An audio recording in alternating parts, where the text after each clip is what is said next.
Right now on Good Morning America First Look, the deadly toll of the brutal cold and now potentially record-breaking conditions spreading as far south as Florida, with up to a foot of snow possible in the Carolinas, plus a brawl over a shoveled-out parking spot turns serious.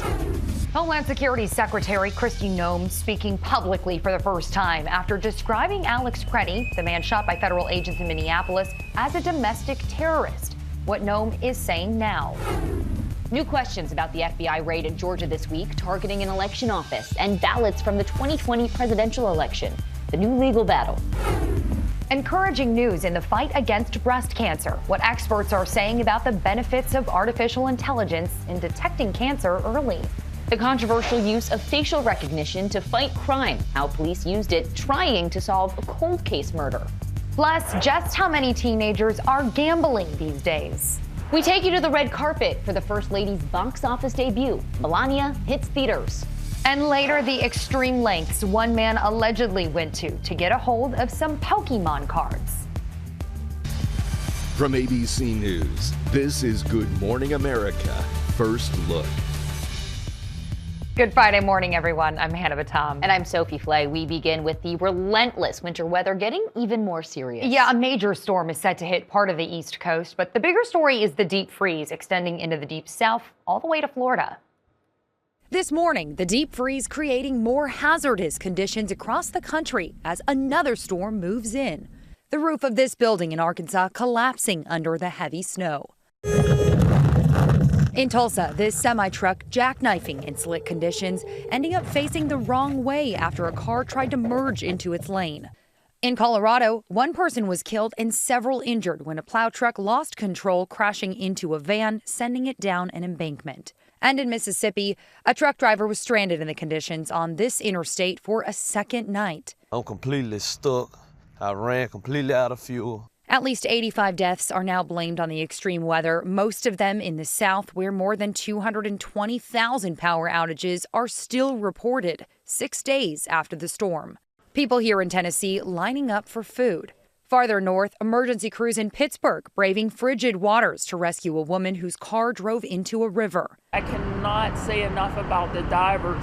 It's sub-zero temperatures out there, and they actually had to dive through the ice. In Philadelphia, this fight breaking out over a parking spot cleared of snow. One man was left in critical condition. Cars nearby are encased in ice after a pipe reportedly burst. That ice won't be melting anytime soon, as more than half the country faces brutal wind chills. It will feel like the 20s in Miami this weekend, single digits in Dallas, and a below-zero wind chill in Atlanta. The storm moving up the East Coast this weekend is expected to hit the Carolinas hard with blizzard conditions and up to a foot of snow in some areas. In Kentucky, it's so cold this family brought their newborn calf inside to snuggle on the couch. Loving to see those indoor snuggles, and we'll check your full forecast in just a few moments. Homeland Security Secretary Noem is speaking out for the first time since suggesting that Alex Preddy, the man shot by federal agents in Minneapolis, was a domestic terrorist. Noem told Fox News last night that things were chaotic last Saturday when she first received the news about the deadly shooting. We were using the best information we had at the time, seeking to be transparent with the American people and get them what we knew to be true on the ground. So we will continue to follow the investigation that the FBI is leading and giving them all the information that they need to bring that to a conclusion. Clearly, there's a history there of attacking our law enforcement officers and our CBP and ICE officers. And that's an example of what our officers have had to face every single day. Border Czar Tom Homan is suggesting a possible drawdown of federal agents in Minnesota if local officials cooperate with immigration authorities. Homan says the mission will not change, but he acknowledged improvements are needed. Today, anti-ICE activists are calling for a nationwide day of protest. Meanwhile, overnight, President Trump was on social media calling Alex Preddy a, quote, agitator and insurrectionist after new video showed Preddy interacting with federal agents earlier this month, kicking a vehicle. And talks to avoid a partial government shutdown over Trump's immigration policy hit a snag overnight. Senators went home without voting on a government spending plan just hours after Democrats said they reached an agreement with the White House to separate Homeland Security funding so they can debate changes to immigration tactics. Talks resumed today, and they have a deadline of midnight tonight to keep the government running. President Trump has declared a national emergency over Cuba, accusing the communist government of forming alliances with hostile foreign powers. So what does Trump's declaration mean? ABC's Nicole D'Antonio is here with more. Nicole, good morning. Well, Hannah, in making that declaration, the president claimed the policies and practices of the Cuban government are an extraordinary threat to U.S. security. And he noted that Cuba's alliance with Russia, China, Iran, Hamas, and Hezbollah, his new emergency order will impose tariffs on products sold by any country that provides oil to Cuba. And this move comes just weeks after Trump took over Venezuela's oil, which has been a critical lifeline for Cuba's economy for years. ABC's Selena Wang caught up with the president just last night. Are you trying to choke off Cuba?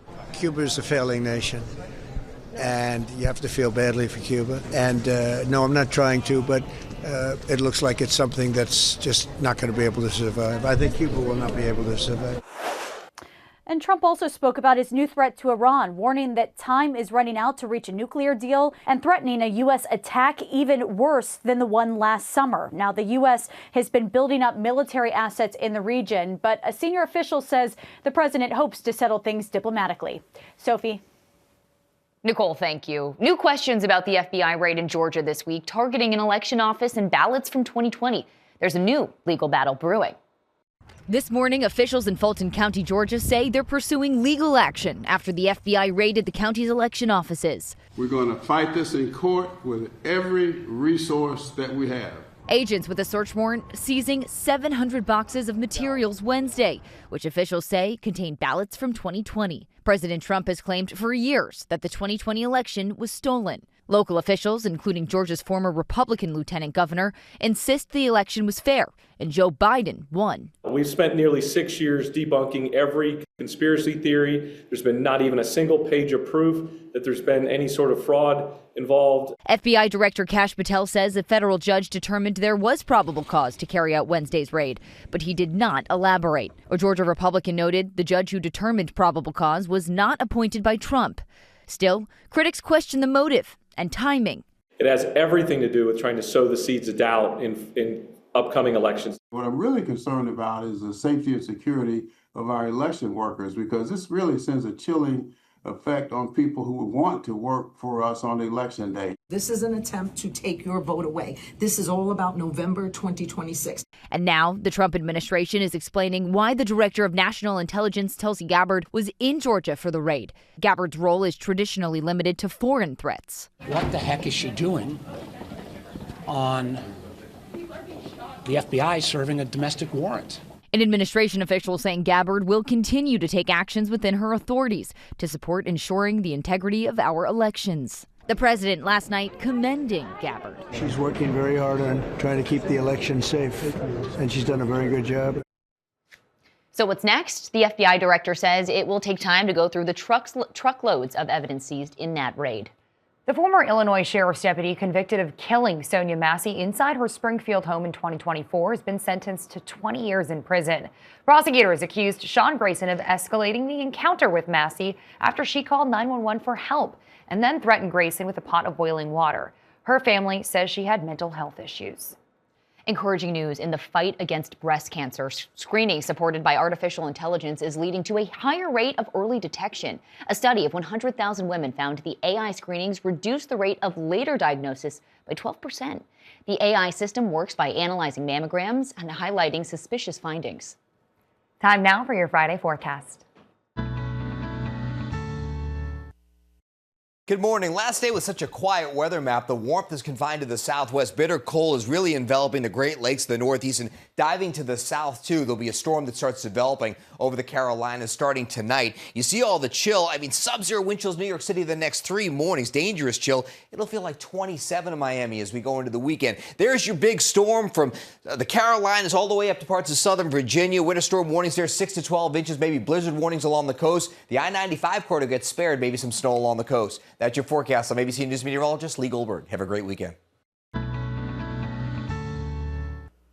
Coming up, the popular foods from Cheerios to Pringles being recalled in multiple states. Also ahead, just how many teenagers are gambling these days? And the controversial use of facial recognition to fight crime, how police used it trying to solve a cold case murder.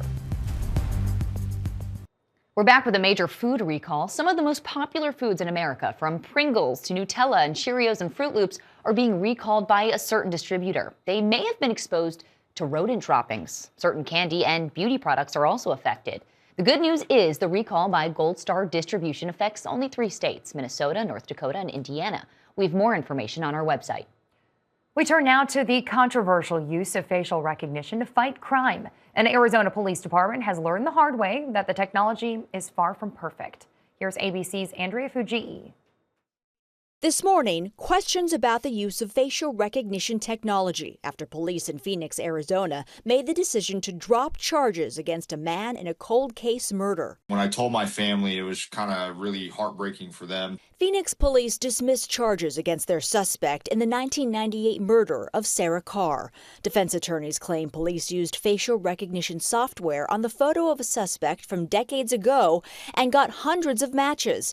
They say police zeroed in on a man who was an innocent lookalike in Mexico. ABC affiliate KNXV covered the case. We have now seen a number of wrongful arrests around the country where police put a photo of a suspect into a facial recognition technology system, chose a result on the other end that turned out to be totally incorrect, an innocent person. Technology experts we spoke to acknowledge facial recognition is still evolving. If you get the wrong answer, you don't know why or how you got the wrong answer. And if you do get the right answer, you don't know how accurate it is. Like, how much can you trust it? Phoenix police say they stand by their case, but they and the county attorney's office say prosecutors dropped the charges because additional evidence drew into question our ability to prove his guilt beyond a reasonable doubt. The use of AI facial recognition to fight crime is growing, from airports to grocery stores to immigration agents reportedly using the technology, triggering a lawsuit in Illinois.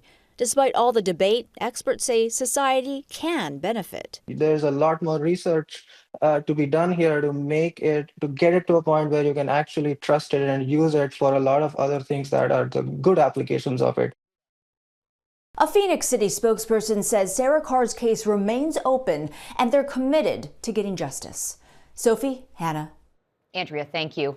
An eye-opening new study about gambling and teenagers. The study found 36% of adolescent boys admit to gambling in the last year. Many of them are being exposed to betting while playing video games. And multiple states now allow gambling on sports. Just in the last week, the governor of Ohio spoke about the widespread impact, saying he regrets changing the law. It's a huge problem, and we have many of them addicted. Many of them spending money that they do not have. It's my fault. I take the blame, but I didn't count on the massive amount of advertising that these companies would do.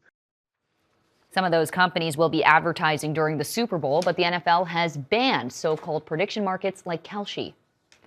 Coming up, the attempt to break Luigi Mangione out of jail. Also ahead, the First Lady's box office debut. We take you to the red carpet for a preview of Melania. Back now with police in Oklahoma arresting a shirtless man after the robbery of nearly $5,000 worth of Pokemon cards. It was 12 degrees at the time. There's been a string of recent Pokemon robberies, including this one in New York, where $100,000 worth of cards were stolen. In California, safety regulators are investigating why a driverless Waymo taxi hit a child near a school in Santa Monica. Thankfully, only minor injuries are reported. It follows several incidents of Waymos driving around parked school buses. Alleged CEO killer Luigi Mangione heads back to court today after a man was accused of trying to break him out of jail. Prosecutors say Mark Anderson showed up at the jail in Brooklyn, claiming to be an FBI agent with a court order to release Mangione, and he allegedly had a barbecue fork and a pizza cutter with him. He was charged with impersonating a federal agent. Melania Trump's documentary premiered at the Kennedy Center last night ahead of its worldwide box office debut today. In Washington last night, a red carpet premiere for First Lady Melania Trump's documentary. It's beautiful, it's emotional, it's fashionable, it's cinematic, and I'm very proud of it. I think it's a very important movie. I think it's really going to be very important. It shows life in the White House. It's a big deal, actually. The film, Melania, which covers the 20 days leading up to her husband's 2025 inauguration, debuted at the Kennedy Center. It opens in more than 1,500 theaters today. Here we go again. But even before hitting the big screen, the project raising questions. Many asking why Amazon, which produced the film, paid a combined $75 million to produce and market the movie, with $28 million reportedly being paid directly to the First Lady. As many people estimate, this is actually seeking favorism with the Trump administration by Amazon and Jeff Bezos. The film, which now ranks among the most expensive documentaries ever made, is expected to bring in just $5 million this weekend. I mean, I hate to say it, but that's not even Trump change. The director, Brett Ratner, also under scrutiny in his first film since being accused of sexual assault by multiple women, accusations he denies. As for what's in the documentary, we don't know yet. That's because in an unusual move, the film was not shown to any critics ahead of time.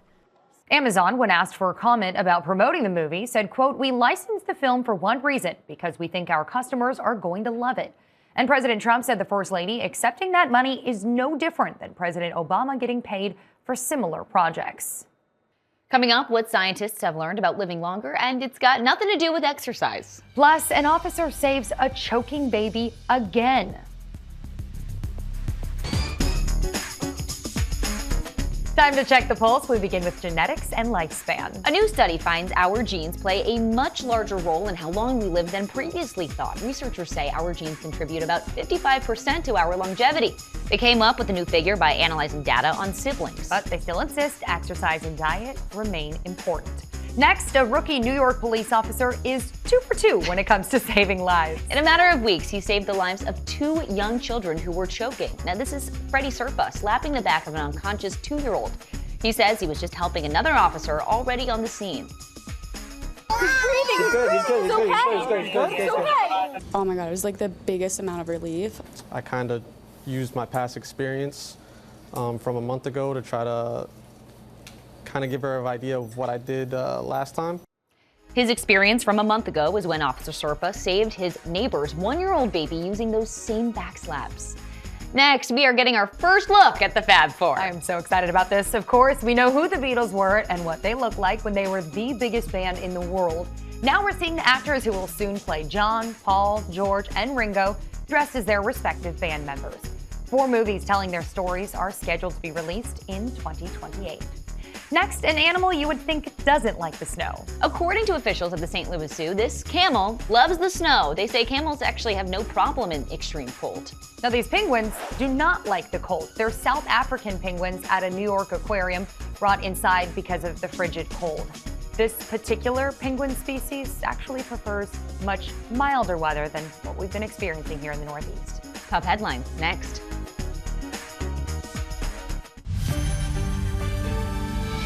Checking more top stories, President Trump is suing the IRS and Treasury Department for $10 billion over a leak of his tax returns during his first term. The president and the Trump Organization say a leak by an IRS contractor caused them reputational and financial harm. DHS Secretary Kristi Noem under fire for her comments about Alex Preddy, saying things were chaotic when she first got the news about the deadly shooting by federal agents. President Trump weighed in overnight, calling Preddy an agitator. Border Czar Tom Homan says there could be a drawdown of agents in Minnesota if local officials cooperate. A home explosion and fire about 45 miles outside Chicago is being blamed on a suspected gas leak. 2 residents were unaccounted for. Overseas, President Trump says he asked Vladimir Putin to stop attacking Ukraine's capital for 1 week because of the brutal cold there. And Trump says Putin has agreed. Today's weather, bitter cold from the northeast to the plains, and emergencies declared in the Carolinas ahead of tomorrow's storm. Up to a foot of snow is possible. And finally, getting ready for the Westminster Dog Show. Here's Danny New. The giant schnauzer. This weekend, the Westminster Kennel Club Dog Show returns to New York for its 150th competition. Stop there. Which this year will feature 12-year-old Kennedy Green and her pal Lincoln. This California native has worked hard to get here, traveling all over the country in 2025 to qualify for the junior showmanship competition at Westminster. However, Lincoln will also be competing for the Pekingese Best of Breed, so she'll be going up against the adults, too. Over the past 2 years, Kennedy and Lincoln have homed in on all sorts of facets required for this competition, such as grooming. I wash Lincoln, and that takes about 2 hours, so. I can see why. But also athleticism. I spoke with Kennedy's physical rehab veterinarian, Dr. Kelly Fishman. who's coached her on different exercises to help Lincoln fit his quote-unquote breed standard. He's going to stand on it. And as he's standing on it, he's building balance. He's building core strength, which is really important to Pekingese because they have to have a little hourglass, pear-shaped. Kennedy also walking through how to brush Lincoln's luscious coat, which she says needs to be, quote, refluffed when the judges are done evaluating him. You just kind of want to brush up and kind of fan the tail out down the side. But when Kennedy and Lincoln wake up in the city of dreams in a few days, would she rather, if she had her choice, come away winning juniors or best in show? Probably best in show. But both could be good. Yeah. Yeah, she's very humble about the whole thing, guys. Even though there are only about 100 kids who qualify for juniors, and a considerable amount of them are between the ages of 16 and 18. You go, Kennedy. Such a dynamic duo. I'd love to see it. That's your Good Morning America First Look. Have a great day, everyone.